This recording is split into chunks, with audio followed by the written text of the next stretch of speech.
నూతనమైన మరి వాక్యాన్ని నేర్చుకుందాం. So that we get the new oil.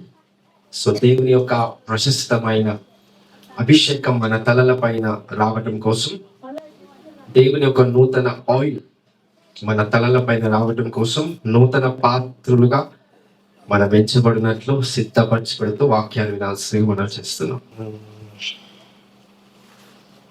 9వ వచనం, సంఖ్యాకాండం 26వ అధ్యాయం 9వ వచనం. తన సమూహంలో పేర్కొందినవాడు అతని సమాజము యెహోవాకు విరోధముగా వాదించినప్పుడు, సమాజములో మోషే అహరోనులకు విరోధముగా వాదించిన దాతాను అబీరాములు వీరు. ఆ సమూహపు వారు మృతుపొందినప్పుడు అగ్ని 250 మందిని భక్షించినందులను, భూమి తన నోరు తెరిచి వారిని కొరకును మిగిలేసినందులను వారు దృష్టాంతము లేదు. అయితే కోరహు కుమారులు చావలేదు. షిమ్యోను పుత్రుల వంశములలో నెబూయేలీయులు నెబూయేలు వంశస్థులు, యామీనీయులు యామీను వంశస్థులు, యాకీనీయులు యాకీని వంశస్థులు, జెరహీయులు జెరహు వంశస్థులు. సో బెటర్ టు ఫస్ట్ నుంచి చదువుదాం. 26వ అధ్యాయం 1వ వచనం. ఆ తెగులు పోయిన తర్వాత యెహోవా మోషేకును యాజకుడగు అహరోను కుమారుడైన ఎలియాజరుకును ఇలాగూ సెలవిచ్చెను: మీరు ఇశ్రాయేలీయుల సర్వ సమాజములను 20 ఏళ్ళు మొదలుకొని పరిప్రాయము కలిగి ఇశ్రాయేలీయులలో సేనగా బయలువెళ్ళు వారందరి సంఖ్యను వారి వారి పితరుల కుటుంబములను బట్టి వ్రాయించుడి. కాబట్టి 20 ఏళ్ళు మొదలుకొని పరిప్రాయము గలవారిని లెక్కింపుడని. ఒకసారి 16వ అధ్యాయం చేయండి. 16th చాప్టర్, సంఖ్యాకాండం 16వ అధ్యాయం 1 నుండి చదువుతాం.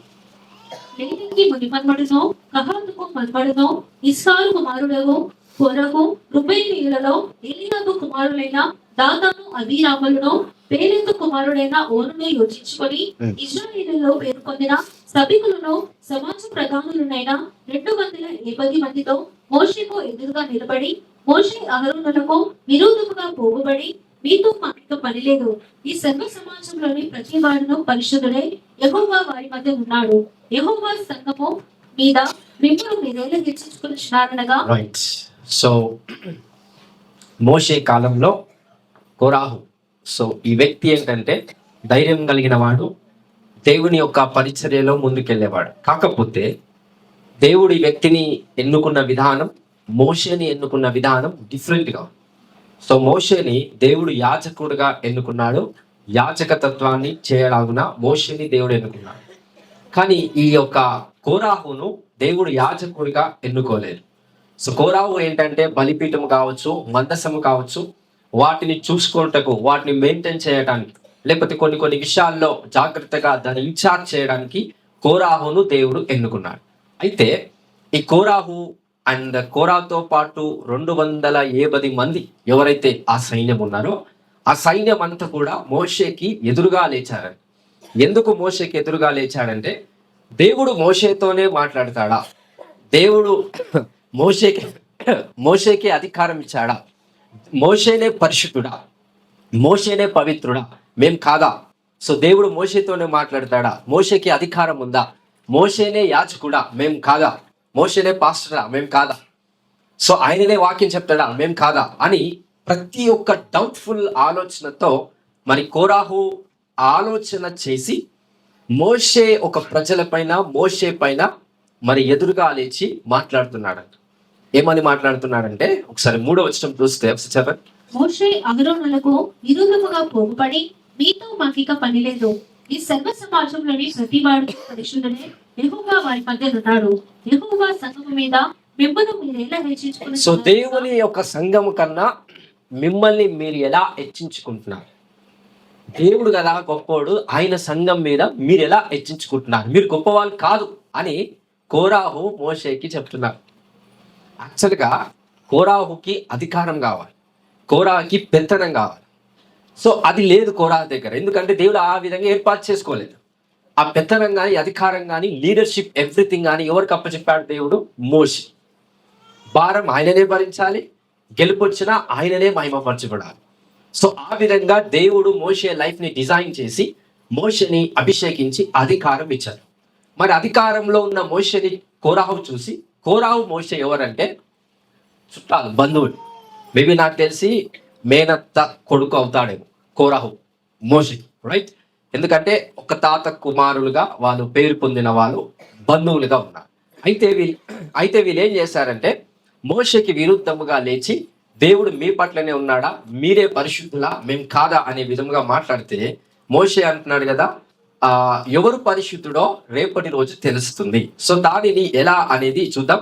ఒకసారి 3వ వచనం చదివిన తర్వాత, ఆ వ్యక్తి ఏదైతే మీకన్నా మీరు మిమ్మల్ని మీరు ఎందుకు హెచ్చించుకుంటున్నారు, సంఘము కన్నా ఎక్కువగా మీరు మిమ్మల్ని ఎందుకు హెచ్చించుకుంటున్నారు, ఎందుకంత ప్రౌడ్గా ఉన్నారు అని మరి కోరాహు అన్నప్పుడు మోషే ఏం చేశాడో తెలుసా?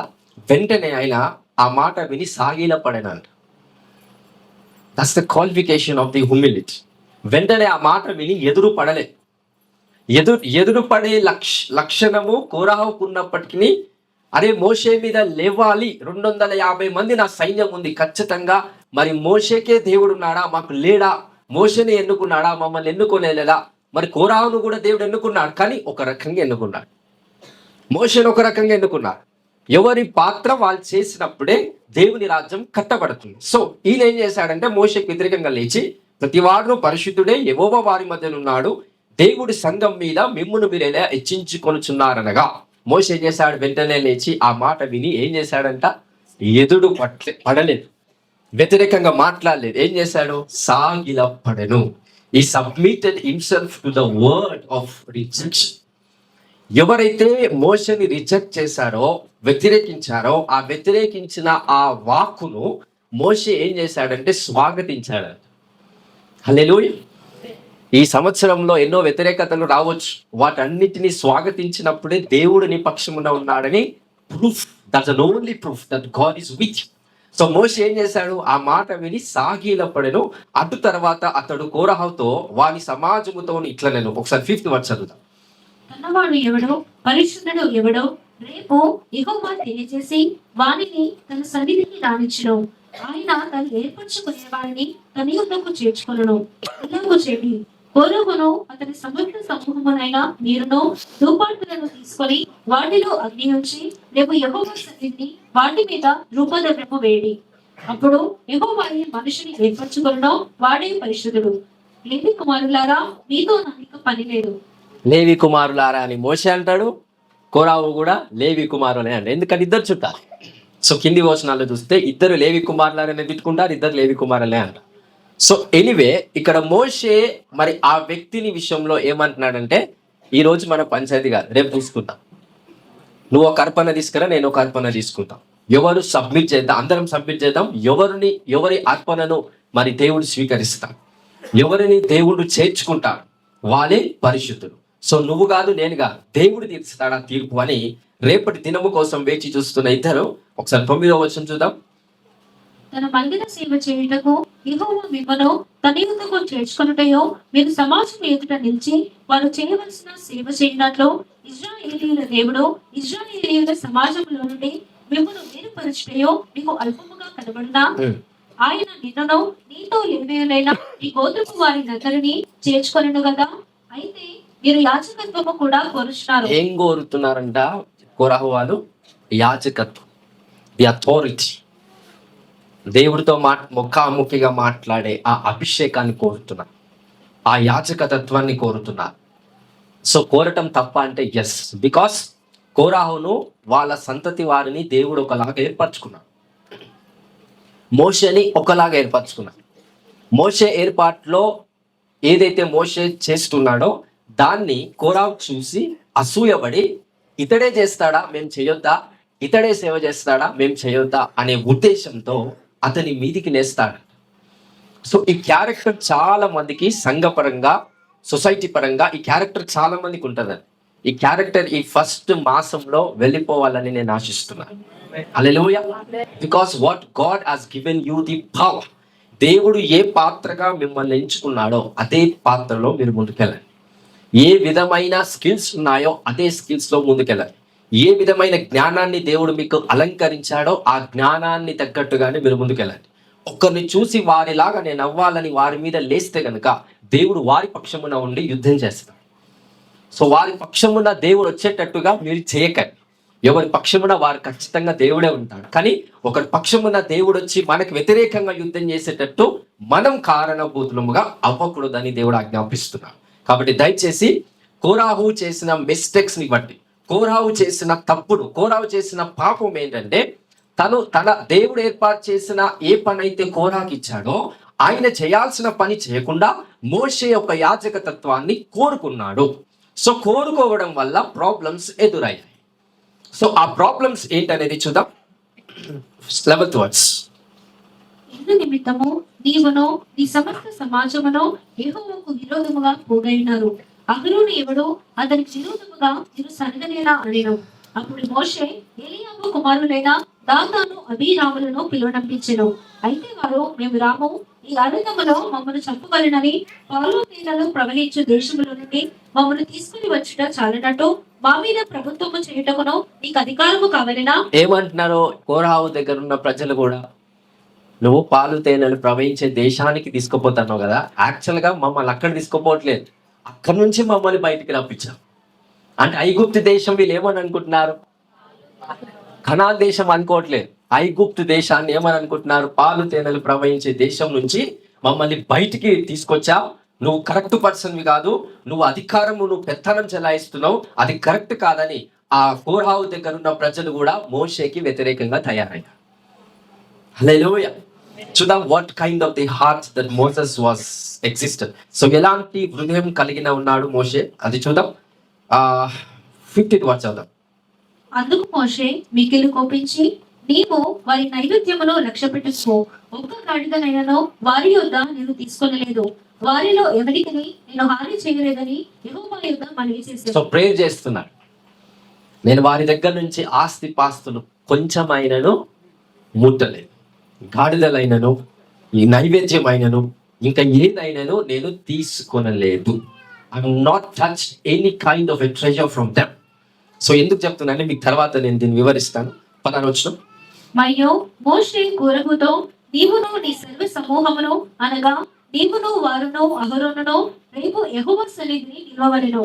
మీలో ప్రతి వాడును తన ధూపార్తిని తీసుకొని వాటి మీద ధూపద్రవ్యము వేసి ఒక్కొక్కడు తన ధూపార్తిని పట్టుకొని 250 ధూపార్తులను యెహోవా సన్నిధికి తేవలెను. అయితే దేవుడు ఏం చేస్తాడంటే మోషేకి ఆజ్ఞాపిస్తాడు, నేను నా కోపాగ్నిని నేను తీసుకురాబోతున్నాను, ఆ కోరావు మీద నేను తీసుకురాబోతున్నాను. కోరావు చుట్టూన్న ప్రజలు ఎవరైతే ఉన్నారో వాళ్ళ మీద కూడా ఈ అగ్ని ఈ అగ్ని విడుదల కాబోతుంది, వాళ్ళు కూడా చనిపోతారని మోషేకి దేవుడు ఆజ్ఞాపిస్తాడు. అప్పుడు మోషే ఏమంటాడో తెలుసా? ఒక్కరిని బట్టి అంతమందిని చావడం ఎందుకు, వద్దు. ఆ కోరావు చేసిన తప్పును బట్టి వాళ్ళ ప్రజలు ఎందుకు చావాలా, అది కరెక్ట్ కాదని దేవుడికి చెప్తే మళ్ళీ ఆ దేవుడు ఏం సెలవిస్తాడంట? ఒకసారి 26వ వచనంలో, అతడు ఈ దుష్టుల గుడారముల యొద్ద నుండి తొలగించుడు, మీరు వారి పాపములన్నిటిలో పాలివారై నశింపక ఉండనట్లు వారికి కలిగిన దేనియో ఉండకుడి అని ఆ సమాజముతో అనెను. సో ఏమని అంటున్నాడు? అతడి దుష్టుల గుడారముల యొద్ద నుండి తొలగిపోవుడి. అక్కడున్న ప్రజలందరితో మాట్లాడుతున్నాడు. ఈ పనికిరాని కోరాహు వాళ్ళిద్దరు ముగ్గురు ఎవరైతే ఉన్నారో ఆ దుష్టుల నుంచి మీరు దూరంగా తొలగిపోండి. ఎందుకు? వారి పాపములన్నిటిలో మీరు పాలివారై ఉంటే కనుక మీరు నశించిపోతారు. అలాగని ప్రజలు పాపం చేశారా? లేదు. ఎవరో చేసిన పాపమును బట్టి ఈ ప్రజలు నాశనం అవుతూ ఉన్నారు. అందుకే మోషే దేవుని దగ్గరికి వెళ్ళి ప్రార్థన చేస్తే దేవుడు ఒక అవకాశం ఇచ్చాడు. అదేంటో తెలుసా? అవకాశం ఏంటో తెలుసా? నువ్వు వెళ్ళి ప్రజలకు ఆజ్ఞాపించు. ఏమని ఆజ్ఞాపించాలి? నువ్వు వాళ్ళ యుద్ధం నుండి తొలగిపోవుటకు ప్రజలకి నువ్వు చెప్పు అన్నప్పుడు మోషే ఆ విధంగానే వాళ్ళతో మాట్లాడతాడు. 27వ వచనం. కాబట్టి వారు కోరహు, దాతాను, అబీరాముల నివాసముల యొద్ద నుండి ఇటు అటు రెచ్చిపోగా దాతాను అబీరాములను వారి భార్యలను వారి కుమారులను వారి పసిపిల్లలను తమ గుడారముల ద్వారమున నిలిచి మోషే ఒక్క నిమిషం. మోషే ఏమంటాడో తెలుసా? అందరూ చచ్చిపోయినట్టు ఈ వ్యక్తులు చచ్చిపోద్దు దేవా అని ప్రార్థన చేస్తాను. అందరూ చచ్చిపోయినట్టు ఈ వ్యక్తులు చచ్చిపోతే మజా ఉండదు, కిక్కు ఉండదు, నా సాటిస్ఫాక్షన్ ఉండదు, ఒక వింతగా చచ్చిపోవాలి అని అంటాడు దేవుడు. మన దేవుడు అంటాడు మోషేతో, ఆ వింత ఏందో నువ్వే చెప్పు, నేను చేస్తాను. అప్పుడు అంటాడు కదా మోషే, ఏదో పైనుంచి అగ్ని వచ్చి మనుషులను చంపడం అది కామన్ అయింది నాకు, అదుతు ఇప్పుడు పైనుంచి వచ్చాడు కాదు, కింది నుంచి రావాలి. సో భూకంపం రావాలా, భూమి నోరు తెరవబడాలా. ఆ భూమి నోరు తెరవబడి వాళ్ళు లోపలికి పాతాళంలో సజీవులుగా ఉన్నప్పుడే వాళ్ళు పాతాళంలోకి వెళ్ళాలి. ఎందుకంటే వాళ్ళు దేవుని యొక్క ఆజ్ఞను అతిక్రమించారు, యాచక తత్వాన్ని కోరారు వాళ్ళు. ఎందుకంటే ఈవెన్ మోషేనే క్వాలిఫికేషన్ లేదని ఆయన బాధపడ్డాడు. అరే, దేవుడు నన్ను యాచకుడిగా ఎలా నిర్ణయిస్తాడు, నేను అంత అర్హుడిని కాదు కదా అని చెప్పిన మోషేనే ఆ విధంగా పరిగణించబడుతున్నప్పుడు వీళ్ళు ఎవరు? కోరాహు ఎవరు? వాళ్ళ ప్రజలు ఎవరు? చాలా చిన్నవారు. సరి అయిన తెలివి మోషేకి పోలిస్తే అసలైన పరిశుద్ధత లేనివారు. అట్లాంటి ప్రజలను దేవుని దగ్గరికి వెళ్ళి ప్రార్థన చేస్తున్నాడు కదా, ఈ భూమి తన నోరు తెరవాలి. ఎప్పుడైతే అక్కడ భూకంపం కలిగి నోరు తెరిచిందో వాళ్ళ ఫ్యామిలీ మెంబర్స్, కోరాహు, ఎవరైతే ఆ ముగ్గురుండి మేము రాము అన్నారు చూస్తున్నారా, వీళ్ళంతా ఒక చోట ఉన్నప్పుడే భూమి కంపించి భూమి తన నోరుని తెరిచి సజీవులుగా, చనిపోయిన తర్వాత పాతాళంలో వెళ్ళలేదు. బైబిల్లో ఎవరైనా బతికుండగానే పాతాళంలో వెళ్ళారా అంటే కోరాహు. గుర్తుపెట్టుకో, అందరికి అర్థమవుతుందా? చనిపోయిన తర్వాత పాతాళంలోకి వెళ్ళిన వాళ్ళు చాలా మంది ఉన్నారేమో, కానీ సామ్యుయేల్ లాంటి వాళ్ళు, రకరకాల ప్రజలు వాళ్ళు చనిపోయిన తర్వాత పాతాళంలోకి వెళ్ళారు. కానీ బ్రతికుండగానే పాతాళంలోకి వెళ్ళిన వాళ్ళు కోరాహు బ్యాచ్. అంత వింతగా దేవునికి ప్రార్థన చేశాడు. ఎంత కోపం వస్తే మోషేకి అంత వింతగా ప్రార్థన చేస్తాడు. ఎప్పుడైనా అగ్ని దిగొచ్చునుగాక మోషే అంటాడు. ఏరియా కూడా అదే అంటాడు, అగ్ని దిగొచ్చునుగాక, నేను దైవజనునైతే అగ్ని దిగివచ్చునుగాక అన్నప్పుడు అగ్ని దిగి వచ్చి మనుషులను దహించి వేసి చంపడం జరుగుతుంది. కానీ ఇక్కడ మోషే వింతగా అద్భుతాన్ని చేశాడు. చూద్దాం ఆ మిరకిల్ ఎస్టాబ్లిష్మెంట్ ఎలా ఉందో. 30 వచ్చు.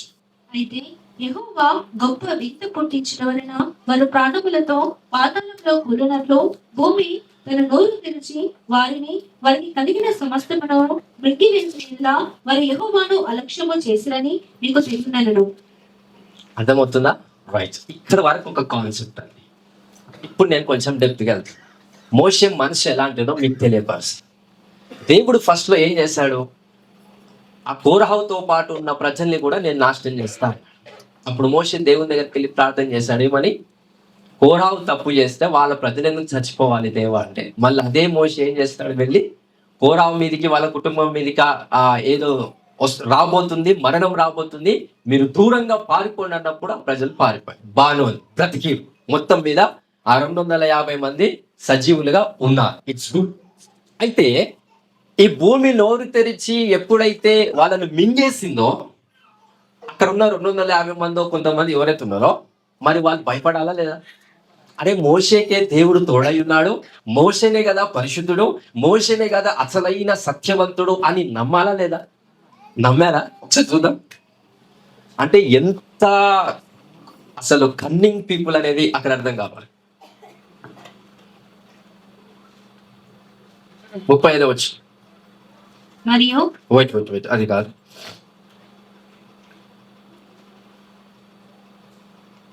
ముప్పై 38 వచ్చు.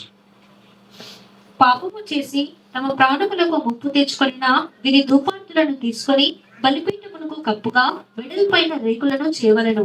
41 రైట్, ఎగ్జాక్ట్ స్క్రిప్చర్. మరునాడు ఇశ్రాయేలీయుల సర్వ సమాజము మోషే అహరోనులకు విరోధముగా సలువచు, మీరు యెహోవా ప్రజలను చంపితిరని చెప్పి. ఏమని అంటున్నారు ఈ ప్రజలు? మీరు దేవుని మనుషులైన కోరహు వాళ్ళ ప్రజల్ని మీరు చంపేశారని మోషేని మళ్ళీ ఎదిరిస్తున్నారంట ప్రజలు. అంటే ఎంత క్వాలిటీ లెస్ మైండ్ అనేది అర్థం చేస్తుంది. మోషే ఎంత పరిశుద్ధమైన సేవ చేసినా కూడా వీళ్ళు నమ్ముతున్నారా ప్రజలు? అరే, భూమి తన నోరు తెరిచి భూమి వాళ్ళని మింగేసింది, వాళ్ళ కళ్ళ ముందే అది జరిగింది, అది చూసినప్పటికీ కూడా మోషే మీద నమ్మకం రావట్లేదంట. సో ప్రజలకి ఎప్పుడైతే మోషే మీద నమ్మకం ఎంత ఏది చేసినా రావట్లేదు కాబట్టి దేవుడు మోషేని ఏమని పిలుస్తాడు? నమ్మకమైన నా భలే మంచి దాసుడు. He is very very very faithful servant. అలాంటి పేరు బైబిల్లో ఎవరికి లేదండి, మోషేకి తప్ప. ఎందుకు ఆ మోషేకి వచ్చిందంటే సొంత ప్రజలే ఆ మోషేని నమ్మలేకపోయారు కాబట్టి దేవుడు ఇంకెక్కువ ట్రస్ట్ చేశాడు Moshe. So that's a qualification. అందుకే when people reject you more, God accept you more. So ఇది బాగా గుర్తుపెట్టుకోండి ఈ స్క్రిప్చర్. సో ఎప్పుడైతే ఈ ప్రజలంతా కలిసి మోషేకి మళ్ళీ వ్యతిరేకంగా లేచారని, అరే నువ్వే చంపేశావు ఎవరిని? దేవుని ప్రజల్ని. దేవుని ప్రజలైన కోరహు ఆ ప్రజలందరినీ కూడా మోషే ఆరోనే చంపేశాడు. వీళ్ళ అసలైన దేవుని ప్రజలు, వీళ్ళు కాదు అని వాళ్ళు శపథం చేసుకొని ఆ మోషే మీద వ్యతిరేకంగా మాట్లాడుతున్నారంట. చూద్దాం నెక్స్ట్ వచనం. సమాజము మోషే అహరోనులకు విరుద్ధముగా కూడెను.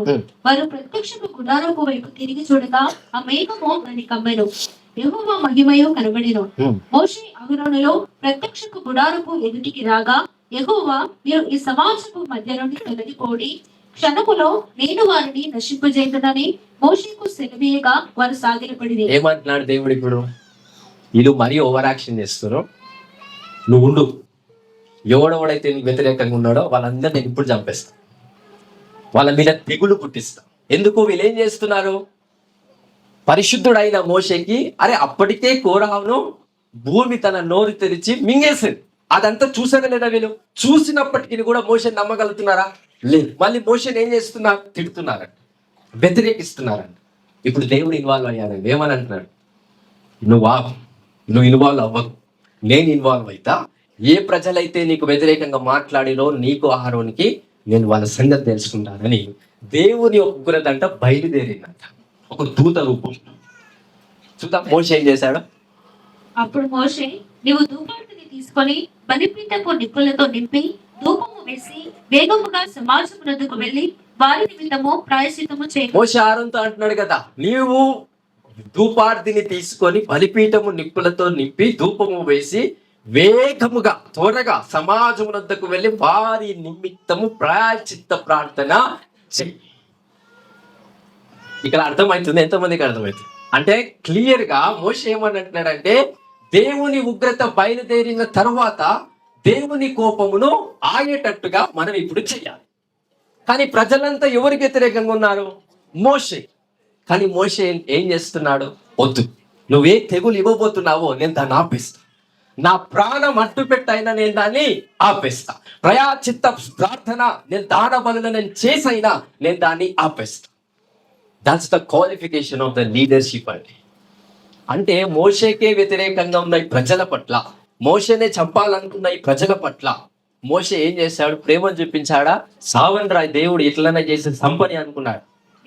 ప్రేమను చూపించి మళ్ళీ వాళ్ళను సెట్ చేశాడు. That's the transformation. అందుకే ఇయర్ ఆఫ్ ట్రాన్స్ఫర్మేషన్. ట్రాన్స్ఫర్మేషన్ అంటే ప్రజలు నాతో సరిగ్గా లేరు, ప్రజలు సరి అయిన విధానంలో లేరు అని వాళ్ళని రిజెక్ట్ చేయడం కాదు, వాళ్ళను మార్చడమే ట్రాన్స్ఫర్మేషన్. ఆ మార్చే శక్తి ఈ సంవత్సరంలో ప్రతి ఒక్కరిలో ఫుల్ఫిల్ అవును కాక. In Jesus name. Hallelujah. So the heart of the Moses ఒక హార్ట్ చూడండి ఏ విధంగా పనిచేస్తుంది. ఏ ప్రజలైతే మోషేకి వ్యతిరేకంగా వెళ్ళారో దేవుడు ఇన్వాల్వ్ అయ్యారు. ఎందుకంటే అనాయింటింగ్ ని టచ్ చేశారు కాబట్టి దేవుడు ఇన్వాల్వ్ అయ్యారు. దేవుడు ఇన్వాల్వ్ అయ్యి వాళ్ళని అందరినీ నేను తెగులు తెచ్చి వాళ్ళని చంపేస్తా అన్నప్పుడు మోషే ఏం చేస్తున్నాడు? మళ్ళా అయ్యా వద్దయ్యా వాళ్ళు ఉండాలి. మళ్ళీ వాళ్ళ ఎవరు? మళ్ళీ మోషేకి హెల్ప్ చేసిన వాళ్ళ, మోషేకి సపోర్ట్ చేసే వాళ్ళ, మోషేకి ఎంకరేజ్మెంట్ చేసే వాళ్ళ కాదు. మోషేకి వ్యతిరేకులు, మోషేకి అహరోనులకు సంపూర్ణమైన వ్యతిరేకత తీసుకొచ్చిన ప్రజలు. వారి పట్ల మోషే ప్రార్థన చేస్తున్నాడు, ప్రయాచితమైన ప్రార్థన.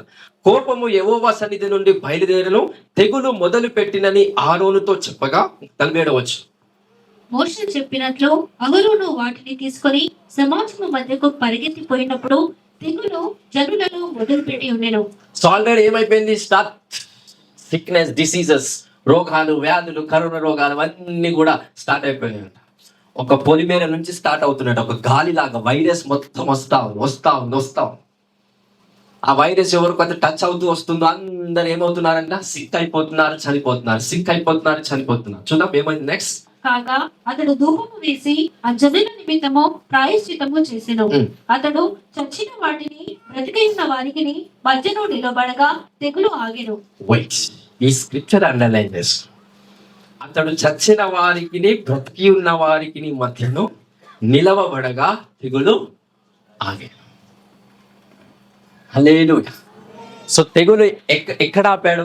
అసలు ఆ రోగము రాకుండా అహరోను ఎక్కడికి వెళ్ళాడు? ఎగ్జాక్ట్ మిడిల్ పొజిషన్ లో ఉన్నాడు. చనిపోయిన వారికి బ్రతికి ఉన్న వారికి మధ్యలోనికి వెళ్ళి ధూపార్థము చేశాడు. ఎప్పుడైతే మధ్యలో వెళ్ళి ప్రార్థన చేశాడో ఆ తెగులు అనేది ఆగిపోయిందంట, ఆ రోగం అనేది ఆగిపోయింది.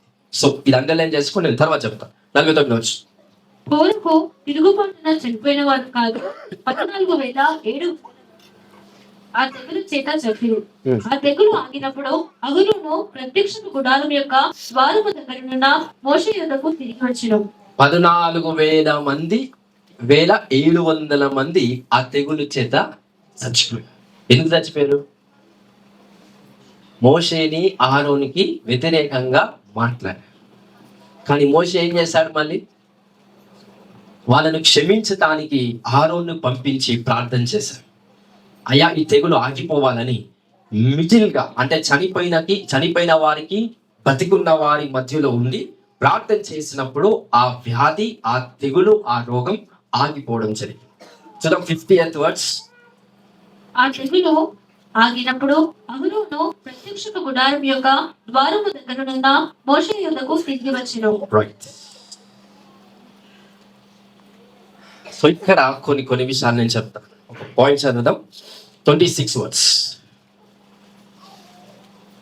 అతడు ఈ దుష్టుల గుడారంల యొద్ద నుండి తొలగిపోవుడి, మీరు వారి పాపములన్నిటిలో పాలివారై నశింపగా ఉండనట్లు వారికి కలిగిన దేవియు ముట్టకుడి అని ఆ సమాజముతో అనెను. సో క్లియర్ గా మోషే ఇన్స్ట్రక్ట్ చేస్తున్నారు, దుష్టుల గుడారముల యొద్ద నుండి మీరు తొలగిపోండి. వాళ్ళు మూర్ఖులు, వాళ్ళు మారరు. ఏం చేయమంటాడు? వాళ్ళ యొద్ద నుండి తొలగిపోండి. You have to come out from that people. And also మీరు వారి పాపములన్నిటిలో పాలివారై ఉండక నశింపక ఉండునట్లు వారికి కలిగినదేదియు మీరేం చేయదు, ముట్టు. హల్లెలూయా.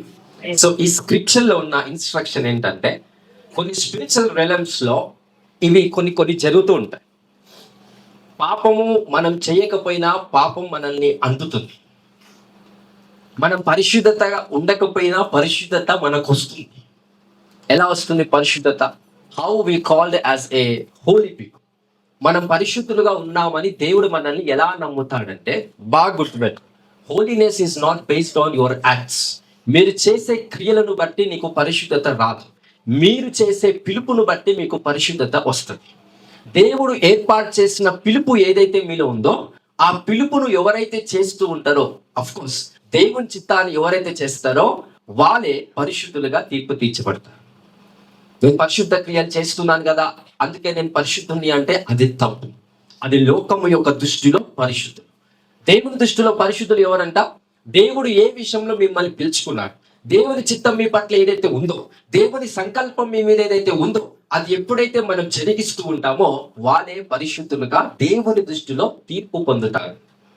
సో దాన్ని బట్టి మనం ఆలోచిస్తే 26వ వచనంలో పాపము మనలో రావచ్చు, పాపం చేయకపోయినా, పరిశుద్ధత మనలో రావచ్చు, పరిశుద్ధత ఉండకపోయినా. ఇక్కడ అందరు క్లారిటీ వస్తుందా? పాపం మనలో రావచ్చు, పాపం చేయకపోయినా. పాపం చేస్తే ఎట్లయినా పాపం వస్తుంది, అది పక్కన పెట్టండి. పాపము చేయకపోయినా కూడా మనలో ఏమొస్తుంది? పాపం వస్తుంది. ఎలా సాధ్యమవుతుంది? 26వ వచనం నుండి, ఆ దుష్టులు, ఆ మూర్ఖుల గుడారముల యొద్ద నుండి మీరు తొలగిపోవాలి. ఒకవేళ తొలగిపోకపోతే వాళ్ళ పాపం మీలోకి వచ్చేస్తుంది. ఆ పాపం మీలోకి వస్తే దాని తగ్గట్టు శిక్ష ఏదైతే ఉంటుందో అది మీరు భరించాలి. Hallelujah, hallelujah. So what my preaching today is, Jesus Christ యొక్క పరిశుద్ధతను మీరు ఎంత ఎక్కువ బిలీవ్ చేస్తారు అంత పరిశుద్ధత మీలోకి వస్తుంది. ఇది బాగా గుర్తుపెట్టు. ప్రజల పాపమును ఎప్పుడైతే మీరు జ్ఞాపకము చేసుకుంటారో మీలో ఆ పాపం వస్తుంది. అందరికి అర్థమవుతుందా?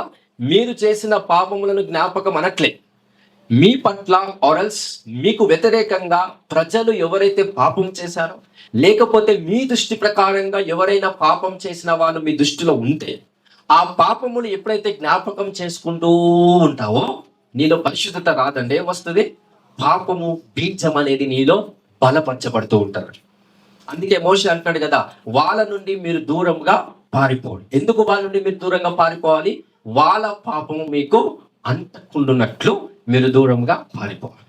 మరి ఈరోజు మనకు ఆ స్క్రిప్చర్ పనికి వస్తుందంటే పనికి రాదు. ఎందుకు పనికి రాదంటే మనలో ఉన్న పాపము కన్నా యేసు ప్రభు యొక్క పరిశుద్ధత గొప్పది. గొప్పదా కాదు? గొప్పదా కాదు? నువ్వు దేన్ని నమ్ముతావో అదే గొప్పదిగా పనిచేస్తుంది, ప్రశస్తమైనదిగా వర్క్ అవుతుంది. Power of the holy spirit.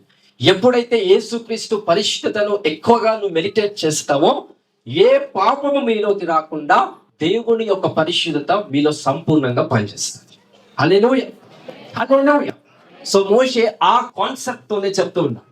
అదే మీరు దేవుని పరిశుద్ధతను మీకు తెలియదు కనుక బెటర్ టు మనుషుల యొక్క పాపము జోలికి మీరు వెళ్ళకండి. కానీ ఈరోజు యేసు ప్రభు యొక్క పరిశుద్ధత మీకు తెలుసు. సో తెలిసినప్పుడు పాపిని పరిశుద్ధుడిగా మార్చే శక్తి కూడా మీకు ఉంది అని యేసుక్రీస్తు నామంలో పరిశుద్ధాత్ముడు తెలియపరుస్తున్నాడు. హల్లెలూయా. ఎంతమంది నమ్ముతున్నారు? సో కనానీయురాలైన ఒక స్త్రీ ఉంటుంది, వేశ్య. ఆమె పేరు ఏం పేరు? ఇజ్రాయేలులైన ఆ ఒక వ్యక్తిని వివాహం చేసుకుంటారు.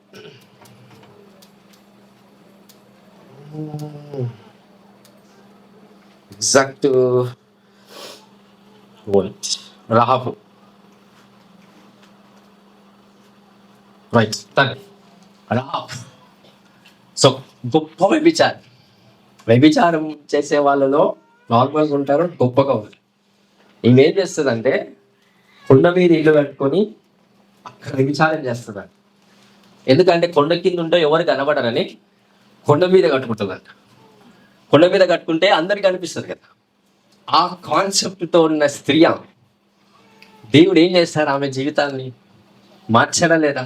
అన్యురాలైన ఆ స్త్రీని ఒక ఇజ్రాయేలులైన ఒక వ్యక్తి వివాహం చేసుకున్నాడు. ఆ స్త్రీ వివాహం చేసుకోవడం వల్ల ఆమె ఆ ఇజ్రాయేలు ప్రజలైన ఆ వ్యక్తి వివాహం చేసుకోవడం వల్ల తను కూడా ఇజ్రాయేలుగా ప్రతిష్ఠించబడింది.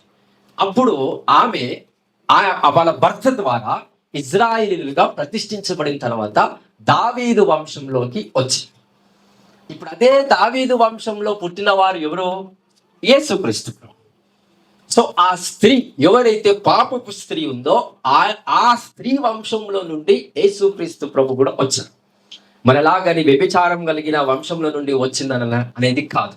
ట్రాన్స్ఫర్మేషన్ అయిన ప్రజలకించి యేసుక్రీస్తు ప్రభు వచ్చాడు. This is exact what I want to say. So పరిశుద్ధులు మొదటి నుంచే పరిశుద్ధులుగా పిలువబడిన ప్రజలకించి జీసస్ క్రైస్ట్ రాలేదు. ట్రాన్స్ఫర్మేషన్ అయిన ప్రజల నుంచి ఎవరు వచ్చారు? యేసు ప్రభు యొక్క వంశావళి వచ్చింది. సో దేవుడు మోషేని ఎలా వాడుకున్నాడు, ఆ స్త్రీని ఎలా ట్రాన్స్ఫార్మ్ చేశాడు, ఆ ట్రాన్స్ఫర్మేషన్ ద్వారా ఎలా వంశం అనేది బయలుపరచబడింది, ఇది మనకు తెలియకపోతే ఆయన పరిశుద్ధత మనలో సంపూర్ణము అవ్వదు. సో ఈరోజు అదే వాక్యం మీకు ప్రకటిస్తున్నాను. This is the year of transformation. ఆ ట్రాన్స్ఫర్మేషన్ అవుతున్న ప్రతిసారి మీలో నుండి పరిశుద్ధాత్ముడు తన అగ్నిని అనేక ప్రజలకు బయలు వెళ్ళేలాగా చేస్తాడు. By the power of the transformation.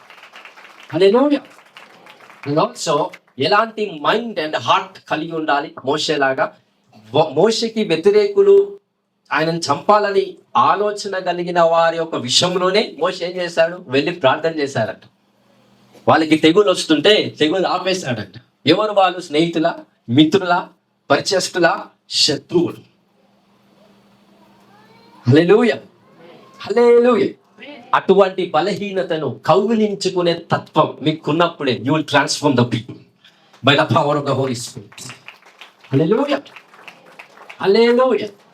బలాన్ని కౌగిలించుకునే తత్వం కాదు, బలహీనతను కౌగిలించుకునే తత్వాన్ని మోషే దేవునికి చూపించాడంట. హల్లెలూయా. అందుకే we are the people of Israelites because of the faith that we put in the Abraham. Abraham యొక్క విశ్వాసాన్ని బట్టి మనము కూడా అబ్రహాం ప్రజలుగా దేవుని దృష్టిలో నిర్ణయించబడ్డాం. హల్లెలూయా. మరి ఈరోజు what our heart has to be get transformed. పరిస్థితులు తారుమారయ్యే విధానము సెకండరీ అవుతే ప్రైమరీ మన మనస్సు మార్చబడాలి. మనం ప్రతిసారి ఏమని ప్రార్థన చేస్తామంటే, అయ్యా ఈ పరిస్థితిని మార్చండి, ఆ పరిస్థితిని మార్చండి, ఈ పరిస్థితిని మార్చండి అని ఉపవాస ప్రార్థన చేస్తాం, ప్రార్థనలు కూడా చేస్తాం. పరిస్థితులు మార్చే ముందు దేవుడు నిన్ను మారుస్తాడు. అది బాగా గుర్తుపెట్టు. అంటినది అన్లెస్ నువ్వు మారేంత వరకు నీ పరిస్థితి మారదు. ఎందుకంటే ఒకసారి చెప్పాను మీకు, పరిస్థితికి ఆల్ఫా నువ్వు అవుతే పరిస్థితికి ఒమేగా కూడా నువ్వే అవ్వాలి.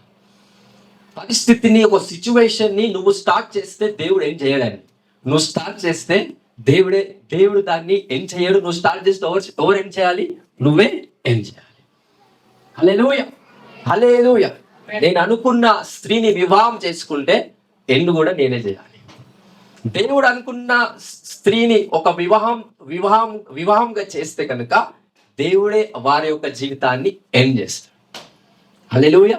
ఒక వ్యాపారాన్ని మీరు స్టార్ట్ చేస్తే దాన్ని మీరు ఏం చేయాలి. ఒక మినిస్ట్రీని మనం స్టార్ట్ చేస్తే దాన్ని మనమే ఏం చేయాలి. ఏం చేయడానికి రాదు, ప్రాబ్లమ్స్ వస్తాయి, సఫరింగ్స్ వస్తాయి. బట్ దేవుడు స్టార్ట్ చేస్తే దేవుడే ఏం చేయాలి. కానీ 90% పరిస్థితులు ఎవరు స్టార్ట్ చేస్తారు? మనం స్టార్ట్ చేస్తాం. అందుకే దేవుడు పరిస్థితులను మార్చడండి, నీ మనసును మారుస్తాడు, నీ హృదయాన్ని మారుస్తాడు. మోషేకున్న క్యారెక్టర్స్ నీ గుండెలాగా దేవుడు చేస్తాడు. అలాంటి శత్రుత్వాన్ని వాళ్ళని ట్రాన్స్ఫార్మ్ చేయడానికి మోషేకి శక్తి ఉందని మోషే దాన్ని గుర్తెరిగి దేవుని దగ్గరికి వెళ్ళి ప్రార్థన చేశాడంట. హల్లెలూయా. మరి అలాంటి ట్రాన్స్ఫర్మేషన్ మనందరి జీవితంలో కలగాలని ఈ రోజు కాన్సెప్టివ్ గా ఈ వాక్యం పరిశుద్ధాత్మ దేవుడు మీకు ప్రచురిస్తున్నాడండి. Hallelujah. Give the big claps to Jesus. Hallelujah, hallelujah. So before we transform the people, let our heart and mind be transformed. మన మనస్సు, మన హృదయము ట్రాన్స్ఫర్మేషన్ అవ్వాలి. చేంజ్ కాదు, ట్రాన్స్ఫార్మ్.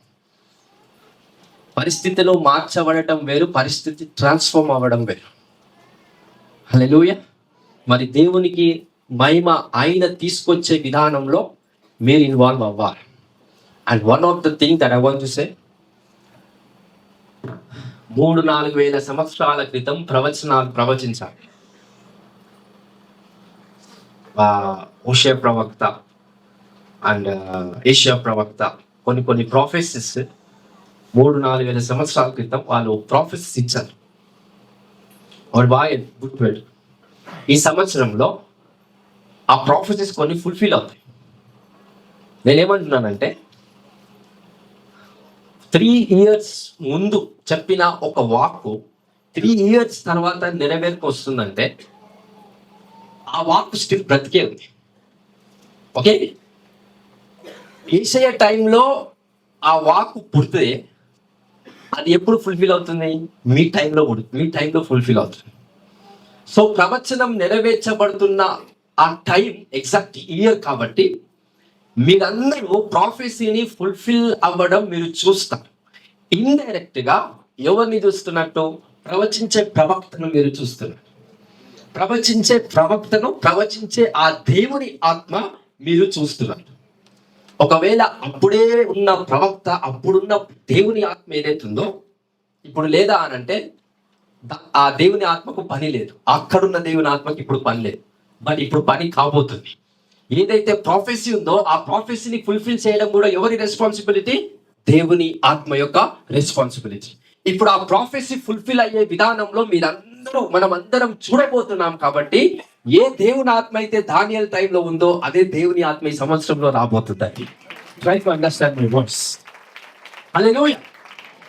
మరి గ్యాప్ లో లేదా అంటే దానియేలు ప్రాఫెసీస్ ఫుల్ఫిల్ చేయడానికి టైం లేదు, అంటే టైం అక్కడ కరెక్ట్ టైం కాదు. సో దట్ అక్కడ దానియేలు మీద ఉన్న దేవుని ఆత్మ ఏందో అక్కడ ఇప్పటి వరకు ఆ ఆత్మ పనిచేయలేదు, ఎందుకంటే ప్రాఫెసీస్ ఫుల్ఫిల్ అవ్వలేదు. బట్ ఈ ఇయర్ లో దానియేలు ప్రవచించిన ప్రాఫెసీ ఫుల్ఫిల్ అవ్వబోతుంది కనుక అదే స్పిరిట్ ఆఫ్ ద లార్డ్, ఈ సేమ్ స్పిరిట్ ఏదైతే దానియేలు మీద ఉందో ఈ వాతావరణం మీద కూడా అదే ఆత్మను దేవుడు కుమ్మరించిపోతున్నాడు టు ఫుల్ఫిల్ దట్ ప్రాఫెసీ. హల్లెలూయా.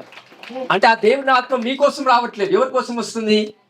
ప్రవచనాన్ని నెరవేర్చుటకు దేవుని ఆత్మ. ఎక్కడున్న దేవుని ఆత్మ? దానియేలు దగ్గర ఉన్న దేవుని ఆత్మ మళ్ళీ ఈ తరం మీదకి వస్తుంది. నీ కోసం కాదు, నా కోసం కాదు. దేనికోసం? ప్రవచనాన్ని నెరవేర్చడానికి. బట్ ప్రవచనాన్ని నెరవేర్చే ప్రాసెస్ లో మీరందరూ ఉన్నారు కాబట్టి దాన్ని అవకాశముగా మీరు తీసుకొని ఆ పరిశుద్ధమైన ఆత్మని పొందుకోండి. Receive the spirit of the lord. Hallelujah. ఎందుకంటే I saw the dream in the spirit. కొంతమంది ప్రవక్త నా దగ్గరకు వచ్చి మాట్లాడుతున్నారు, ఎందుకు మీరు వచ్చారని అంటే, దిస్ ఈజ్ అవర్ టైం, ఇది మా సమయం. ఎందుకు మా సమయం? మొన్న నుంచి ఏం చేశారు, పోయిన సంవత్సరంలో ఏం చేశారు, ఆ పోయిన సంవత్సరంలో ఏం చేశారంటే, ఎప్పుడో చెప్పిన ప్రవచనం నెరవేర్చడానికి ఇప్పుడు మేము మళ్ళీ దిగి వచ్చాం కనుక అదే ఆత్మను కొంతమంది పైన ఇవ్వాలనుకుంటున్నాం. ఎందుకు అని అంటే, వాళ్ళు ఈ ప్రాఫెసీ ఫుల్ఫిల్మెంట్ లో కూడా వాళ్ళు కూడా ఇన్వాల్వ్మెంట్ రాబోతుంది. బికాస్ మీ ప్రేయరే ఆ ప్రాఫెసీని ఫుల్ఫిల్ చేయబోతున్నాయి. హల్లెలూయా.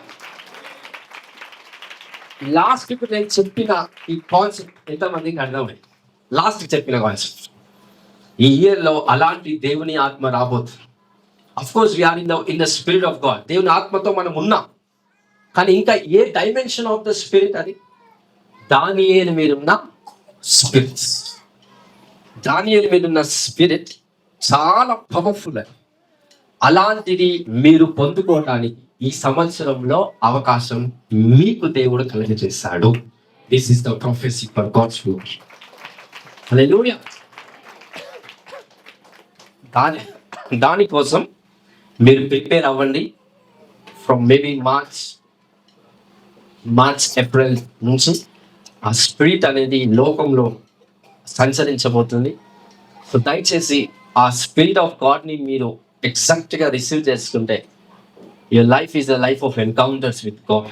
సో ఒక డీప్ ఎన్కౌంటర్స్ దేవునితో చేయడానికి ఆస్కారం. అయ్యా నిన్ను ముఖాముఖిగా నేను చూడాలనుకుంటున్నానంటే కొన్ని ఉంటేనే కొన్ని చూడగలరు. మరి సంవత్సరంలో దేవుడు అవకాశం ఇస్తాడు. ఆయన ఆత్మ ఎప్పుడైతే నీ మీదకి ఈ విధంగా వస్తుందో, దేవుని యేసుక్రీస్తు ప్రభు యొక్క ఆ సౌందర్యం కలిగిన ఆ ముఖాన్ని నువ్వు ముఖాముఖిగా చూడటానికి ఈ సంవత్సరంలో దేవుడు మీకు అవకాశం ఇస్తున్నాడు.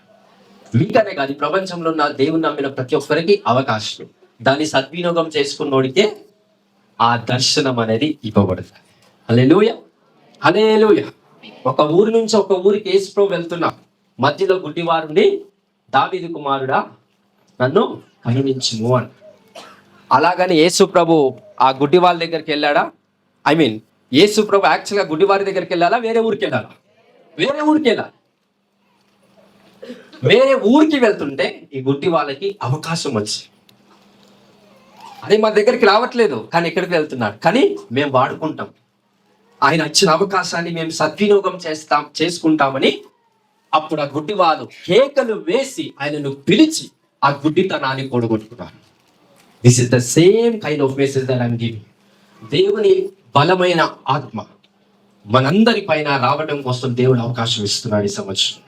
మీరు ప్రిపేర్ అవుతే కనుక the spirit of the lord of our God, the lord of host, the lord of the prophet Daniel, అలాంటి దేవుని యొక్క ఆత్మ మీ స్వరూపం పైన మీ పైన రావటానికి యేసు రక్తము ద్వారా మీ అందరికీ అవకాశం ఇవ్వబడ్డదండి. Receive it in Jesus mighty name. Hallelujah, hallelujah. ఎంతమందికి అర్థమైందండి వాక్యం? So a kind of heart ఉంటే ట్రాన్స్ఫర్మేషన్ చేస్తాం. మోషే ప్రజల్ని ట్రాన్స్ఫార్మ్ చేశాడా? చచ్చిపోతే బాగుండని అందరిని చంపుకుంటూ పోయాడా?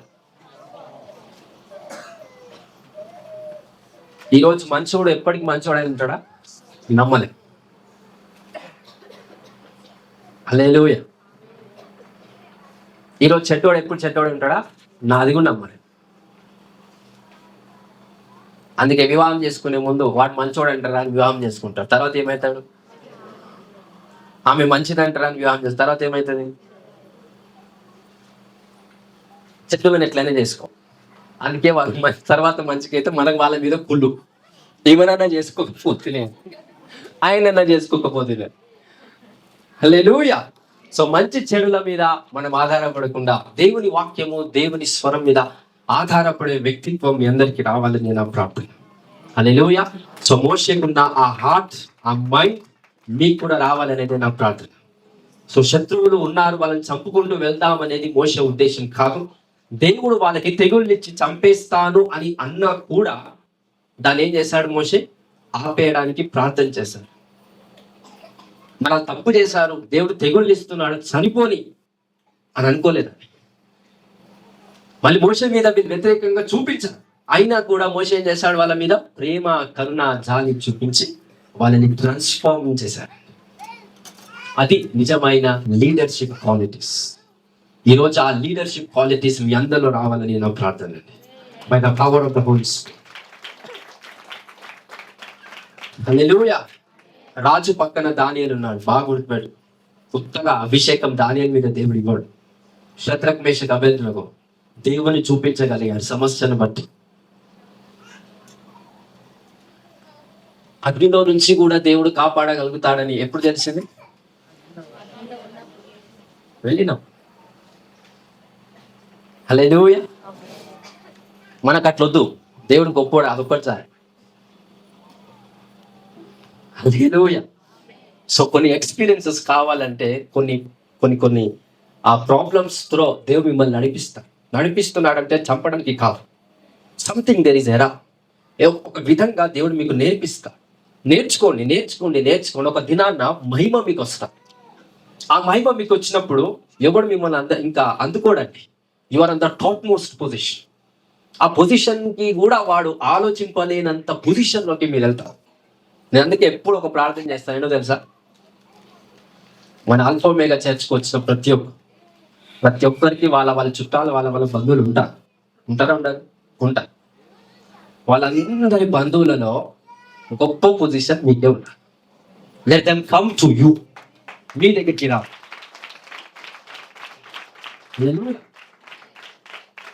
అది ఫైనాన్షియల్గా కావచ్చు, స్పిరిచువల్గా కావచ్చు, మెంటల్లీగా, ఫిజికల్గా కావచ్చు, అన్ని రంగాలు. మీ చుట్టాలు, మీ బంధువులు, మీ పరిసర ప్రాంతంలో ఉన్న వాళ్ళకు మించిన స్థానము మీకు రావాలనేదే నా ప్రార్థన. మనల్ని పొందుకోవడానికి ఈ సంవత్సరం అవకాశముగా మీ ఎదుట దేవుడు పెట్టాడు.